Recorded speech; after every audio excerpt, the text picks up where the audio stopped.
வணக்கம். ഞാൻ doctor Srila, Ayushree Ayurveda hospital, Pathanapuram, Kerala.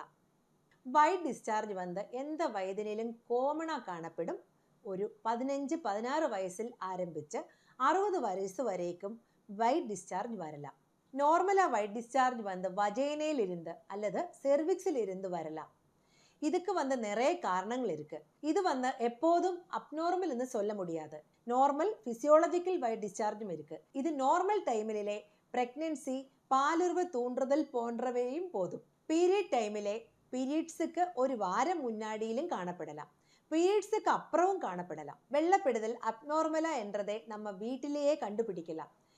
எப்போ இது அப்நார்மலா காணப்படும்னா வயிட் டிஸ்சார்ஜ் கூடவே ஸ்மெல் வந்தாலே, அல்லாவது கலர் வந்து க்ரீனிஷாக இருந்தால், ப்ரௌன் கலராக இருந்தால் கூடவே அரிப்பு இருந்தாலே கண்டிப்பாக டாக்டரை கன்சல்ட் பண்ண வேண்டும். ஒருவேளை இது வந்து பாக்டீரியல் அல்லது ஃபங்கல் இன்ஃபெக்ஷனாக இருக்கலாம். இதுக்கு ரெண்டுமே ட்ரீட்மெண்ட் கொடுத்து தான் அது சரியாக வரும். ரேராக டியூபில் இன்ஃபெக்ஷன் இருந்தால் அது கூட வயிட் டிஸ்சார்ஜ் தெரியும். அடிவயிறு வலி, ஃபீவர், சில பேருக்கு ஜுரம் இருக்கலாம். இது வந்து ஸ்கேன் பண்ணும்போது தான் தெரியும்.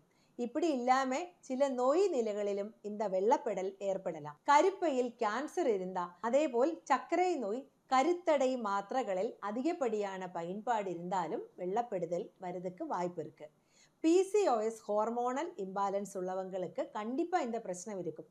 அதே போல் தைராய்டு சம்பந்தமான பிரச்சனைகள் உள்ளவங்களில் அவங்க உடம்பு உஷ்ணம் அதிகம் இருக்கிறதுனாலே இந்த பிரச்சனை ஏற்படலாம்.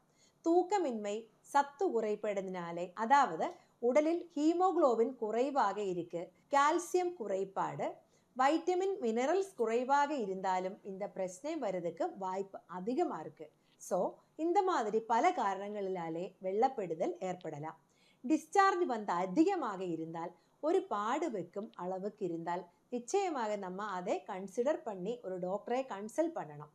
அதே போல் இந்த வெள்ளப்படுதலோட ஸ்மெல், துர்நாற்றம் இருந்தால் ஏதாவது இன்ஃபெக்ஷன் இருக்கு என்று புரிஞ்சு கொள்ள வேண்டும். அதே போல் அந்த டிஸ்சார்ஜ் கூடவே இச்சிங், ஒரு பேர்னிங் சென்சேஷன் வஜைனாவை சுற்றி இருந்தாலும் ஏதோ நோய் தொற்று இருக்கு என்று தெரியணும்.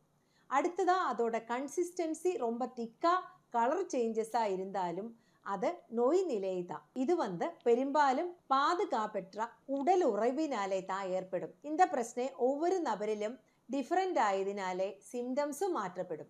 உடல் சோர்வை, முதுகுவலி, கைகால் எரிச்சல், வயரெரிச்சல், தலை சுற்றல், சிலருக்கு மூட்டுகளில் வலி மற்றும் வீக்கம் ஏற்படலாம். இந்த நேரங்களில் டிஸ்சார்ஜ் அதிகமாக ஏற்படும். ஆயுர்வேதத்திலே முசலி கதிராதி கஷாயம், சதாவரி கஷாயம், சந்திரபிரப குளிகா, சதாவரி குளம், சந்தனாசவம், திராட்சாரிஷ்டம், புஷ்யானக சூர்ணம் போன்ற மெடிசின்ஸ் இதுக்காக யூஸ் பண்ணிட்டு இருக்கு. போங்கை பூச்செடி சமூலம் அரவம்புல்லோட சேர்த்து அரைத்து பூச்சணிக்காய் சாரோடு நல்லா மிக்ஸ் பண்ணி வெறும் வயிற்றில் சாப்பிடுவது வெள்ளைப்படுறதுக்கு குணமாக உதவும். அதே போல நிலப்பன கிழங்கு, தண்ணீர் விட்டான் கிழங்கு நன்னாய் நசுக்கி கிழி செய்து ஒரு கிளாஸ் பாலிலே 4 டம்ளர் தண்ணி ஊற்றி ஒரு டம்ளர் வத்த விட்டு வடிகட்டி குடிக்கலாம். அடுத்ததா இந்த பிரச்சனை வராமல் தடுக்க கவனிக்க வேண்ட விஷயங்களை பற்றி பார்ப்போம். மாதவிடாய் நேரத்தை சுதாதாரம் ரொம்ப முக்கியம்தான். 4 மணி கூடும்போது பாடு கண்டிப்பாக மாற்றவும். அதே போல் பாதுகாப்பான உடலுறவில் ஏற்படுங்கள். காட்டன் ட்ரெஸ்ஸுகள் பயன்படுத்தலாம். உள்ளாடைகள் நல்ல கழுவி வெயில் காய வைக்கவும். ஈரமான ஆடைகளை பயன்படுத்துவதை தவிர்க்கவும். ஒவ்வொரு தடவும் சிறுநீர் கழிந்த பிறகு நல்ல கழுக வேண்டவும். பாதி வேக வைத்த காய்கறிகள் மற்றும் பழங்கள் அதிகமாக சாப்பிடலாம். வாழைப்பழம், திராட்சை, கேரட், குக்கும்பர், தர்பூசணிக்காய் நம்ம உணர்வில் சேர்த்து கொள்ளவும். ஃப்ரை ஐட்டம்ஸ் அவாய்ட் பண்ணலாம். அதிகமாக காரம், புளி, மசாலா, உப்பு ஐட்டம்ஸ் தவிர்க்கலாம். தண்ணி நிறைய குடிக்க வேண்டும். ஆரம்பத்தில் கவனம் செலுத்தினால் இந்த பிரச்சனையை நம்ம கம்ப்ளீட்டாக குணப்படுத்தலாம். உங்களோட சந்தேகங்கள் வாட்ஸ்அப் மூலமாக கேட்டுக்கொள்ளலாம்.